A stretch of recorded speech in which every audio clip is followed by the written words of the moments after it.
When a country borrows money, it is like taking out a loan.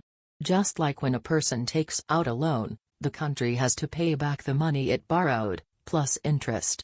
Sometimes, a country might not be able to pay back all the money it borrowed on time. This is called defaulting on the loan. It is similar to when an individual doesn't make the payments on their mortgage or credit card and gets into a default situation. When a country defaults, it can't borrow money anymore and it also loses international credibility. This makes it harder for the country to get out of its financial problems because it can't borrow money to pay for things like building roads, schools, and hospitals. Additionally, the country's currency can lose value, making imports more expensive and potentially leading to inflation. This can make everyday goods more expensive for the country's citizens, making it harder for them to afford things like food and housing.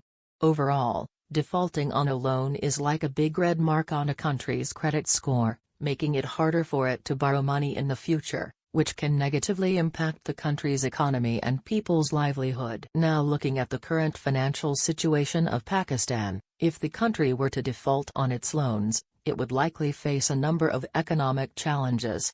However, in order to improve its financial situation, Pakistan could take a number of steps, such as negotiating with creditors. Pakistan could try to negotiate with the people or organizations it borrowed money from, in order to pay back the money over a longer period of time or to pay back less money than it originally borrowed.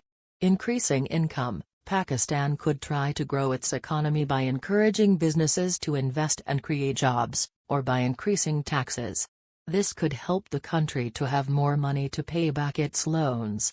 Reducing expenses. Pakistan could try to reduce its expenses by cutting back on unnecessary spendings, such as on government programs or on military expenses. Seeking help from international organizations. Pakistan could seek help from international organizations like the International Monetary Fund, IMF, or the World Bank, which can provide the country with loans to help it pay back its debts. However, these loans come with conditions, such as implementing economic reforms or reducing public spending, which can be difficult for the country and its citizens. Implementing structural reforms. Pakistan government can implement structural reforms such as the energy sector, tax reforms, and labor market reforms to increase economic growth, improve the business environment and make the country more attractive to investors. It is important to note that these steps can be difficult and may not always be successful in avoiding default, but taking these steps can help to improve Pakistan's financial situation and make it less likely to default in the future. It is also important for Pakistan to have a strong economic and financial plan in place to avoid such situations in the future.